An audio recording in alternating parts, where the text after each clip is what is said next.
네, 이번에는 세상의 모든 경제 이슈를 알려드리는 시간이죠. 경제 언박싱 코너입니다.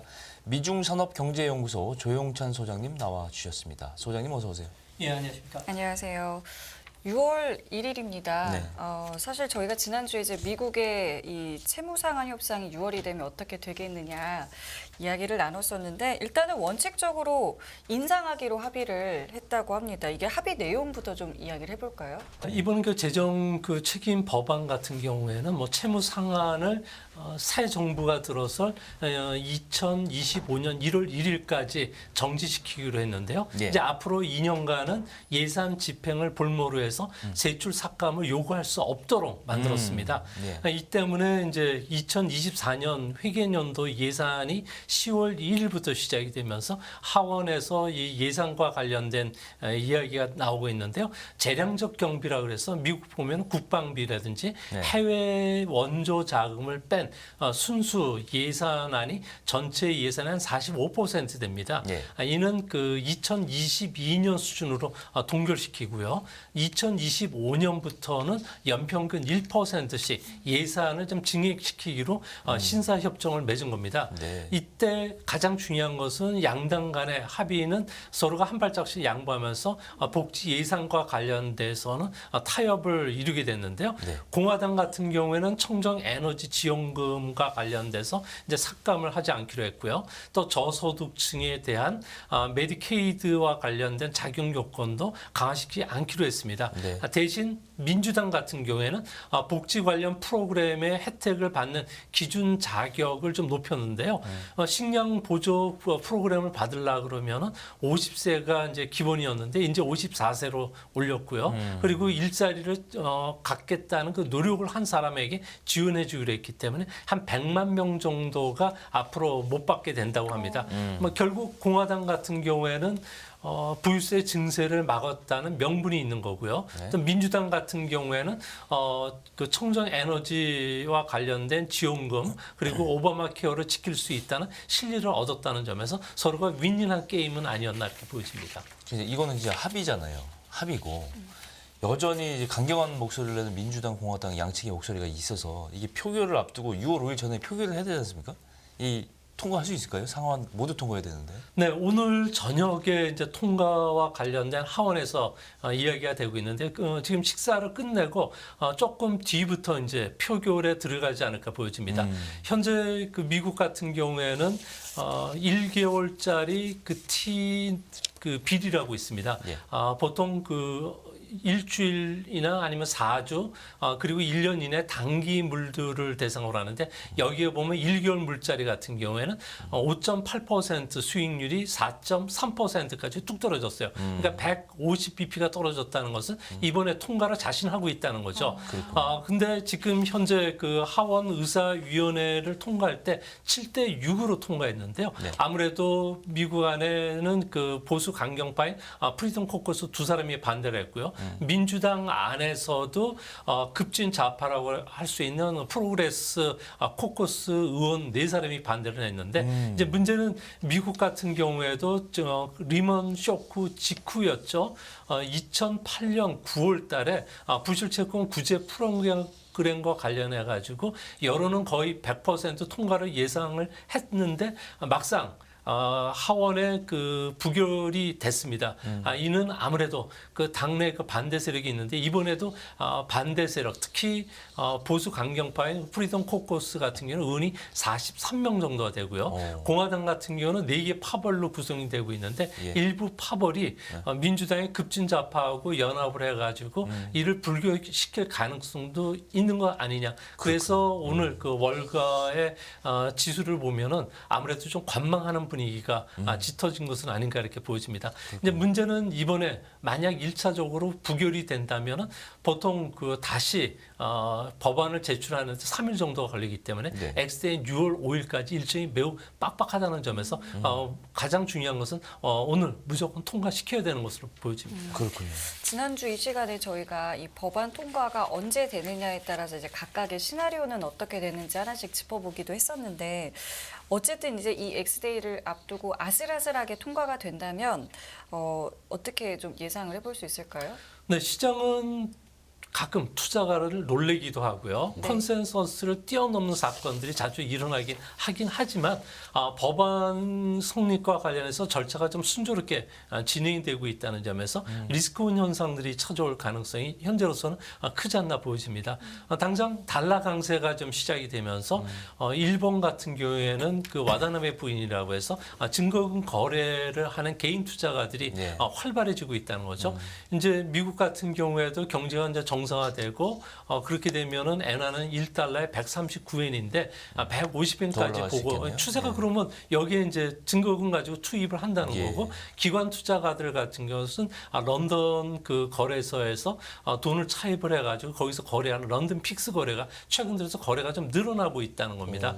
이는 앞으로 경기와 관련해서 달러 강세가 좀 진행이 되지 않을까 이렇게 보여지는데 만약에 지금 현재 법안이 통과가 안 된다든지 네. 그리고 이번에 그 미국의 예산 통과와 관련해서 난항을 겪었다는 것은 미국식 민주주의에 대한 회의감은 든 건 분명한 겁니다. 여기에 이제 FRB 같은 경우에도 은행 위기와 관련해서 조기 진압을 못했다는 신뢰성도 문제가 생긴 거고요. 또 미중 간의 갈등은 이제 뒷시간에서 말씀을 드리겠지만 갈등이 심해지면서 아무래도 이번에 그 상승장이 찾아오더라도 단기에 그칠 가능성이 크지 않나. 그렇게 된다면 부동산 투자 펀드를 비롯해서 오픈형 펀드들 중심으로 해서는 아무래도 환매 물량이 반등 시에서 나올 가능성이 크다는 점에서 우리 시장에서는 마냥 장밋빛으로 전망하기에는 너무 좀 이른 시점이고요. 또 그런 측면에서 보면은 그 삼성전자가 10만 전자 간다는 이야기는 너무 좀 긴 이야기를 앞당겨서 하는 것은 아닌가 이렇게 생각도 듭니다. 그렇군요. 이제 결정적으로 오늘 저녁이 이제 문제예요. 이제 오늘 저녁이면 우리 시간으로 장중에 전해질 수도 있는데 요거는 소식 들어온 대로 연합뉴스 경제 TV에서 본격적으로 다뤄보도록 하겠습니다. 네. 예, 다음 얘기 좀 넘어가겠습니다. 지난주에 인도태평양 경제협의체 이거 IPEF라고 하는데 장관회의를 가졌어요. 14개국이 공급망 위기, 이게 서플라이 체인이라고 하잖아요. 이거를 공동으로 대처하는 협정을 체결했다. 이 내용이 나왔는데 중국이 강하게 반발하고 나왔다. 이거 어떤 내용입니까? 네, IPEF 같은 경우에는 미국이 주도하는 협의체인데요. 중국을 견제하기 위해서 작년 5월 달에 출범을 했고요. 네. 한미일 14개국이 참여를 하고 있습니다.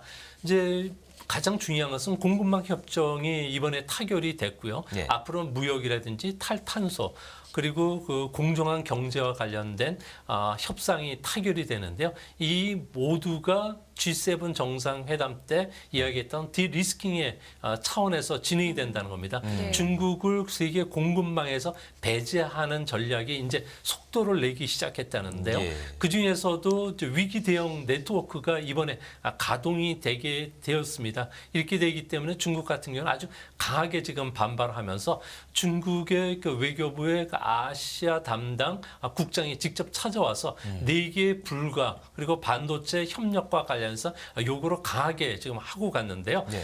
잠시 그 4개 불가 방침과 관련해서 수용하지 않으면 보복하겠다는 이야기까지 했다고 합니다. 대만의 핵심적 이익을 건드리지 말라. 그리고 친일 정책을 쓰면서 중국을 봉쇄하는 정책을 쓰지 말라. 그리고 한중 관계가 지금처럼 경색이 되면은 시주석에 한국 방문은 없다. 그리고 악화된 정세 하에서는 대북 주도권을 한국이 행사할 수 없다. 소위 말해서 고대 시대의 그 제후국들에게 했던 이야기인데요.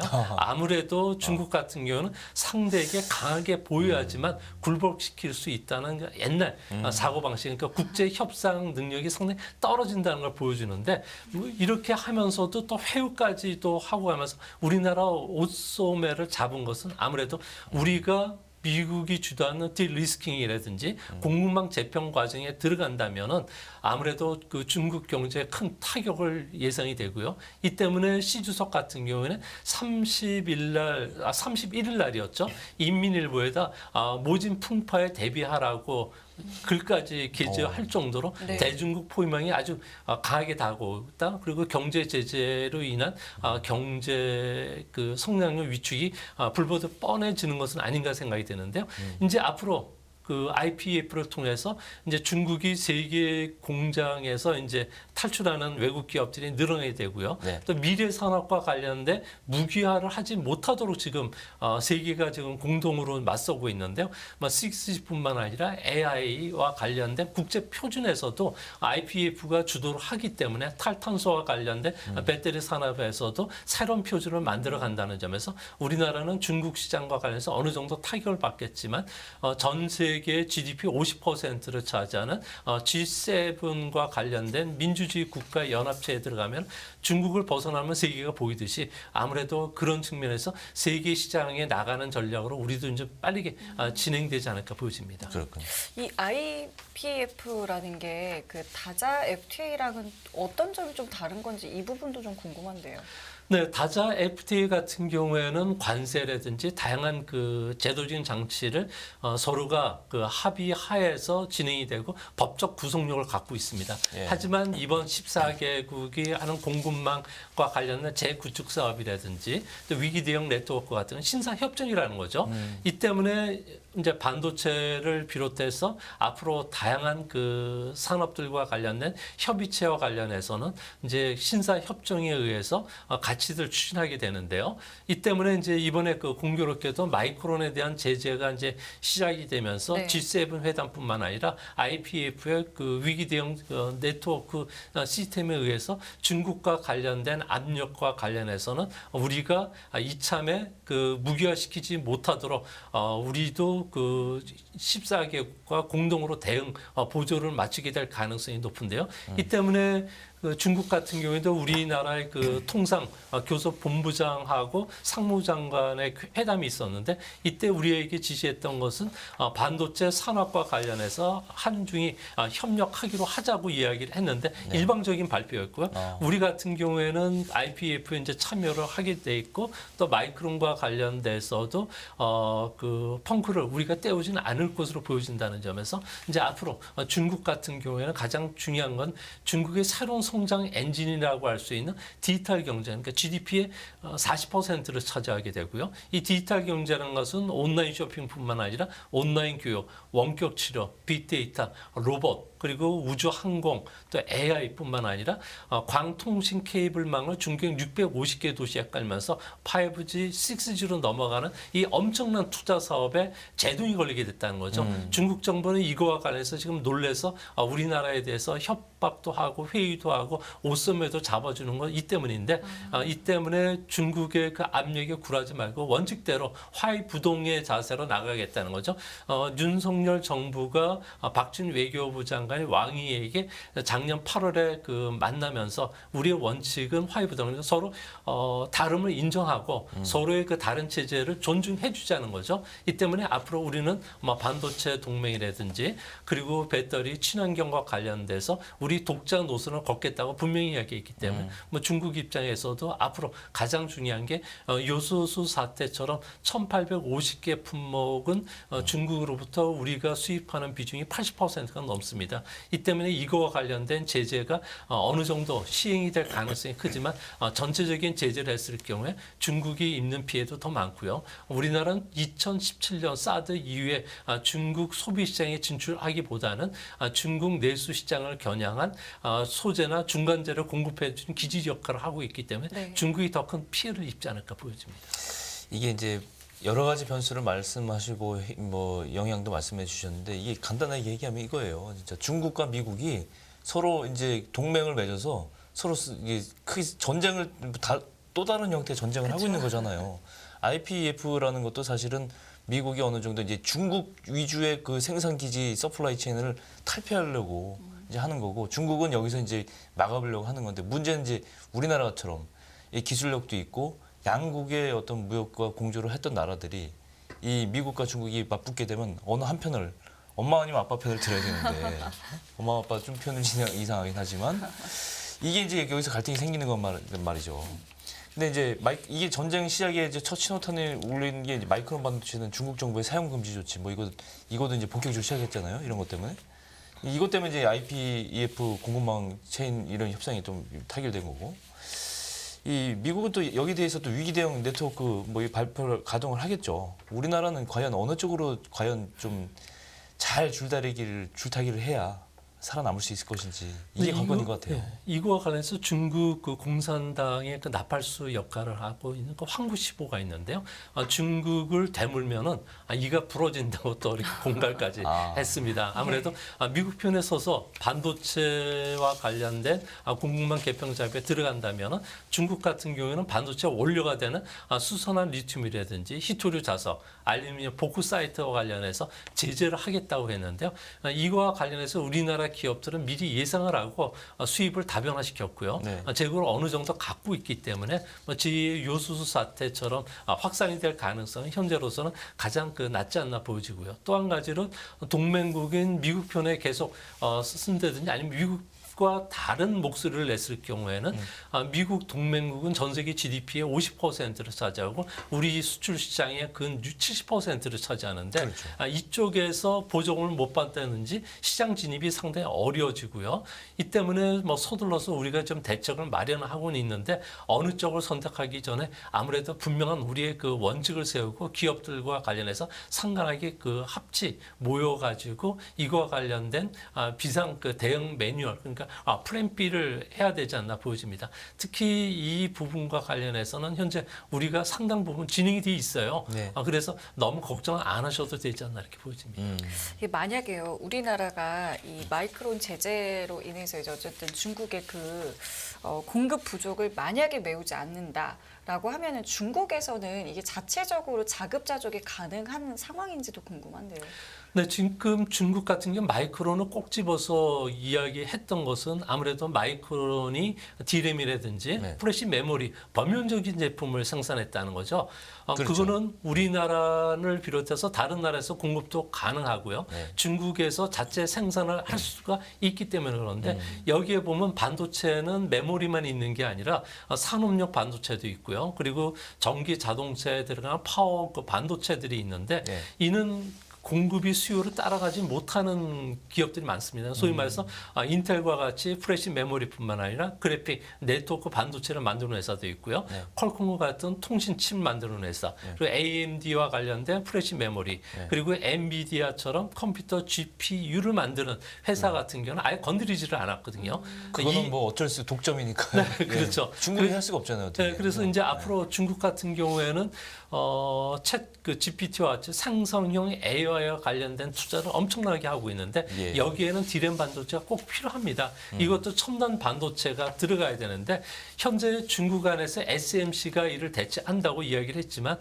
SMC를 보면 14나노 공정에 들어가 있고요. 또 7나노 초미세 공정 작업도 지금 진행 중인데 수율이 67% 1분기를 기준해서 이것밖에 안 된다는 겁니다. 네. 이는 미국이 중국이라는 용이 날지 못하도록 반도체와 관련된 입구서부터 출구까지 꽁꽁 싸매면서 부품 소재뿐만 아니라 반도체 장비와 관련된 수리 부품들이 엄청나게 들어가는데 네. 이를 제공하지 못하고 있기 때문에 중국에서는 앞으로 시간이 지나면 갈수록 가동률이 떨어지게 되고요. 그렇게 되면서 중국 기업들의 이익은 줄어들고 이와 관련된 매출도 줄어들기 때문에 중국은 서서히 반도체가 좀 고사되는 상황까지 몰리지 않을까. 한국에 더 많은 것을 요구해야 되기 때문에 그런 측면에서 우리에게 빨리 공급해달라고 중국이 협박하는 것도 이 때문인 것으로 보여집니다. 그렇군요.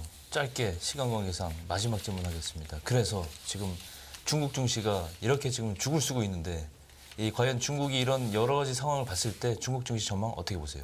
네, 중국과 관련해서 조금 전에 국민연금에서 1분기에 해외 투자해가지고 한 13% 이익을 벌어들였다고 하는데 이는 나스닥 지수가 17% 정도 상승한 거에서도 얘기는 되는데 중국 증시는 상하이 증시를 기준으로 3%밖에 성장을 못했습니다. 그러니까요. 아무래도 A 증시에 투자한 자금들 외국인뿐만 아니라 중국의 기관 투자가들이 자금을 빼고 있고요. 특히 중국에서는 반도체 부족 사태에 보듯이 자체적인 기술력을 개발하기 때문에 과창판 시장이라든지 창의판 시장 쪽으로 자금들이 쏠려나가고 있다는 측면에서 중국 A 시장, 특히 상하이나 그리고 전통적인 굴뚝 시장인 종목들은 앞으로 당분간 조금 거리를 좀 두시는 게 바람직하지 않나 이렇게 보여집니다. 그렇군요.